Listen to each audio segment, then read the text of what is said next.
Graça e paz, amados. Com a graça do bom Deus, estamos aí chegando ao final do primeiro semestre, praticamente já julho, né?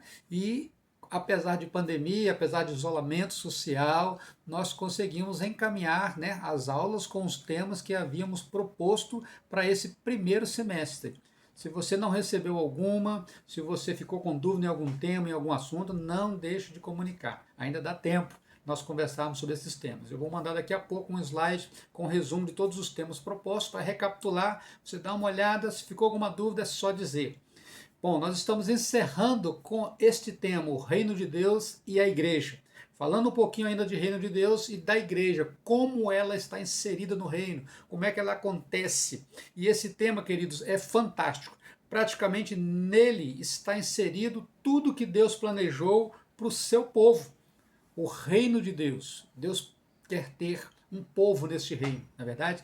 Essa ideia da teologia do reino nos deixa claro em toda a Escritura que o reino de Deus é real. Ele é prometido no Antigo Testamento. Quando Cristo vem, ele inaugura o reino com a sua chegada. Ele diz isso lá em Marcos 1, 14, 15. Né? O reino de Deus veio até vós e o reino de Deus ainda não é pleno aqui, mas ele já acontece.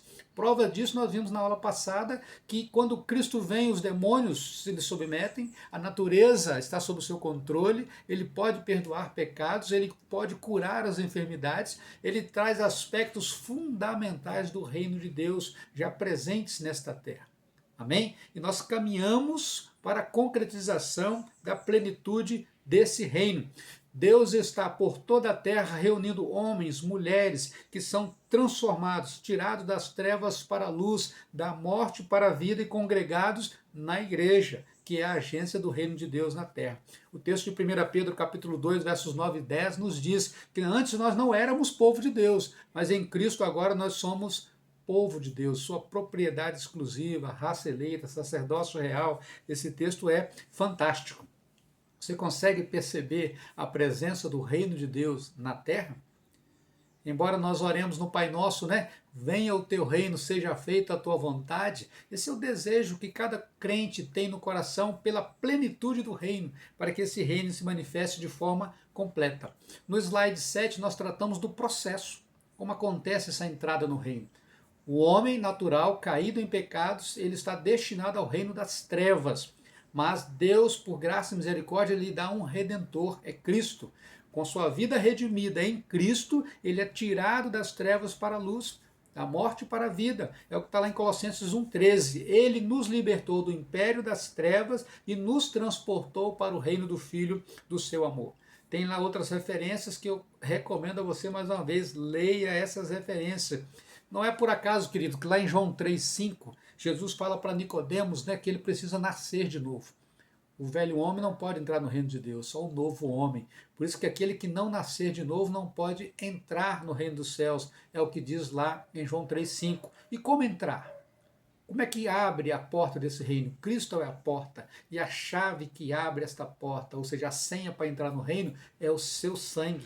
Como está lá em 1 Pedro 1, 18, 19. Ok? O sangue de Cristo é o que nos permite adentrar no reino dos céus, porque ele nos lava, nos purifica de todo o pecado. Amém, queridos? E aí a gente pensa, a igreja, ela é o reino? Não, ela está inserida no reino. Ela faz parte do reino. O reino é muito maior do que a igreja. E a igreja, eu acho linda essas metáforas que a Bíblia usa, né? Por Cristo, pelos apóstolos, para descrever a igreja. A ideia de ser rebanho do Senhor, corpo de Cristo, a ideia dela ser edifício de habitação de Deus. Todo aquele que está em Cristo faz parte do seu corpo. E cada membro deste corpo, desde uma pequena unha, né, a um fio de cabelo, cada elemento deste corpo é importante. Como é que nós adentramos ao reino? Bom, um dos temas mais importantes que nós precisamos perceber e é fundamental para nós estarmos inseridos no reino a partir da igreja de Cristo são os sacramentos. Né? O sacramento de entrada no reino é o batismo. O sacramento de permanência no reino é a ceia do Senhor. Jesus ordenou os dois sacramentos. O que é um sacramento? É aquilo que foi ordenado por Deus. Jesus nos mandou batizar, por isso o sacramento do batismo é o de entrada, e batizar em nome do Pai, do Filho e do Espírito Santo. Com ele você assume posição, com ele você entra para o reino de Deus e começa pela igreja, percebe? Cristo amou a igreja, ele morreu por ela. E quando você se assenta à mesa do Senhor para celebrar, participar da ceia do Senhor, este é o sacramento que diz que você permanece. Percebe? Os sacramentos, eles não salvam, mas eles identificam os salvos. Aquele que já foi batizado, aquele que está comprometido com o seu Senhor. Sacramento é aquilo que Deus ordenou. Cristo ordenou esses dois sacramentos. A Igreja Católica tem mais sacramentos, tem 7 sacramentos. Ali eles consideram o sacramento o matrimônio, a unção de enfermos, né? Consideram o matrimônio a própria ordenação sacerdotal. Não, sacramento na igreja presbiteriana, na igreja reformada, é aquilo que o próprio Deus instituiu. Só tem 2, o batismo e a ceia do Senhor. Ok, queridos? Quanto à ceia do Senhor, é importantíssimo tirarmos essa dúvida. Os elementos da ceia, você vai ouvir isso em toda celebração, eles não mudam sua forma. A visão católica, ela entende que pão e vinho, no momento da celebração, eles se transformam em corpo e sangue de Cristo. Isso se chama transubstanciação. Na igreja luterana, os elementos da ceia não se transformam, mas eles entendem a presença real ali do corpo de Cristo sobre os elementos.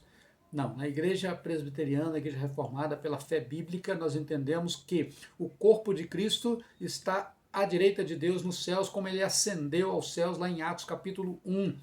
O corpo de Cristo não é onipresente, ele tem suas limitações humanas, mas Cristo é Deus, e na sua divindade ele mesmo disse: estou convosco todos os dias até a consumação dos séculos. No sacramento, para nós, pão e vinho, ou suco de uva, continuam sendo o que são.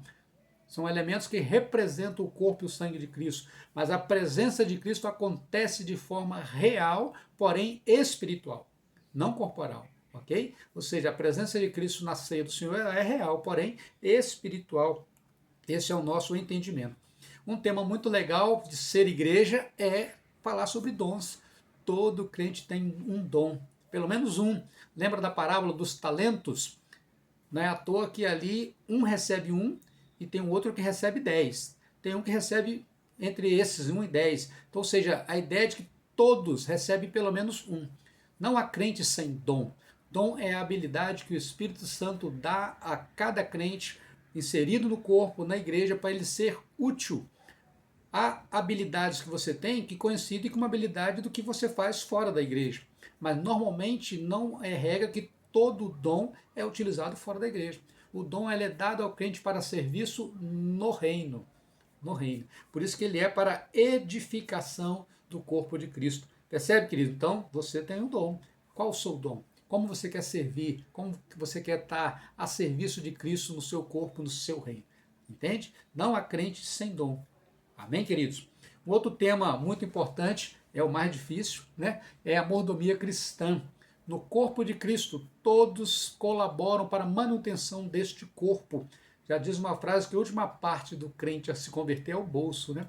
Esse tema mordomia cristã é muito importante e é fantástico. Ele reflete a fidelidade, o entendimento maduro do crente de que tudo que ele é e tem pertence a Cristo. E Deus pede de nós apenas a fidelidade na 10ª parte, que é o dízimo, que nós possamos dizimar. E quando estivermos em condições, podemos também ofertar.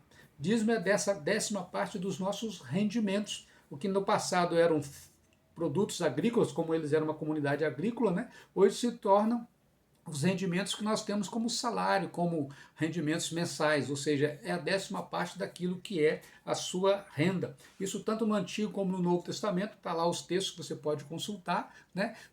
É uma recomendação bíblica. Eu me lembro de uma frase que eu aprendi na minha adolescência, quando estava também fazendo a classe preparatória para ser membro da igreja. Um professor perguntou para nós adolescentes: você é dizimista? E aí um colega respondeu: mas eu não tenho salário. Não perguntei se você tem salário, perguntei se você é dizimista, porque quem é dizimista é no coração. Percebe? Quando você tiver trabalho, renda, então você será dizimista, porque você já decidiu isso no seu coração, entregar a Deus aquilo que lhe é devido. Nós apresentamos também um pouco da estrutura da nossa igreja presbiteriana local e igreja presbiteriana nacional. Tem aí as logomarcas, local e nacional, e o site para você conhecer um pouco mais. Não sei quantos viram ou assistiram a live da IPB feita no mês passado, né, onde nós tivemos uma ideia fantástica da estrutura da igreja.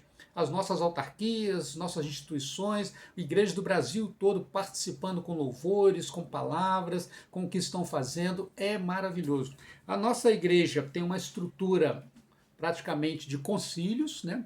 Concílio menor é o conselho da igreja local, composto por pastor e presbíteros. Igrejas de uma região formam o presbitério.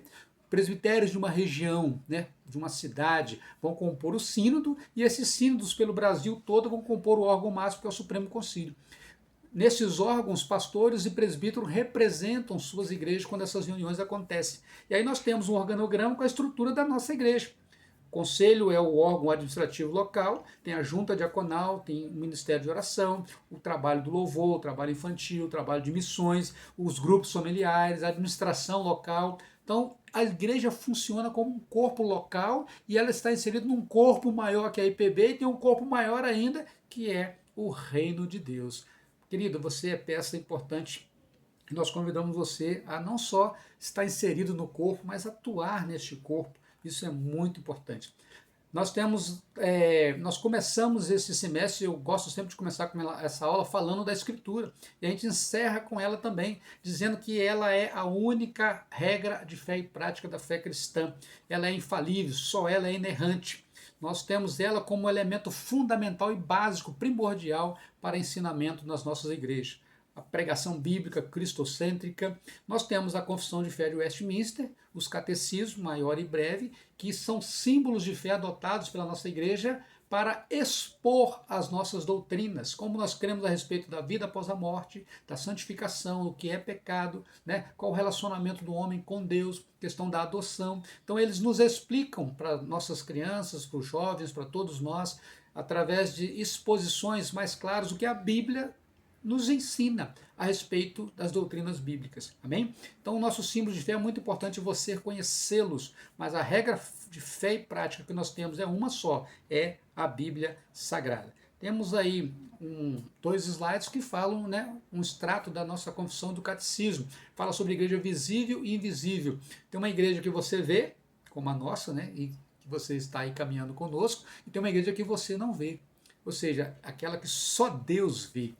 Quem de fato está com o coração marcado mais do que pelo batismo, mas pelo sangue do Cordeiro. Não é verdade? Tem uma frase que diz que os salvos estão na igreja, mas nem todos que estão na igreja são salvos.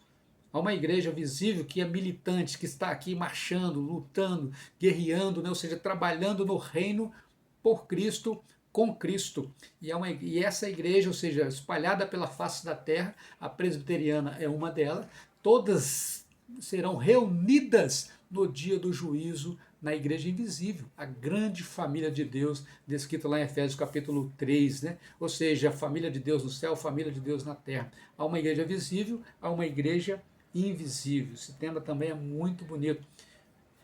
Amados, chegando no final da nossa aula, nós tocamos nesse aspecto do grande privilégio que é, né, fazer parte da família de Deus, não ser mais estrangeiro, mas sermos concidadãos dos santos. Cristo nos tirou das trevas para a luz. E você está disposto a fazer parte desse reino, a entrar para o reino através da nossa igreja? Percebe? É um convite e é um momento muito especial. Diz Jesus a Pedro, né? Tudo que vocês ligarem na terra estará ligado nos céus.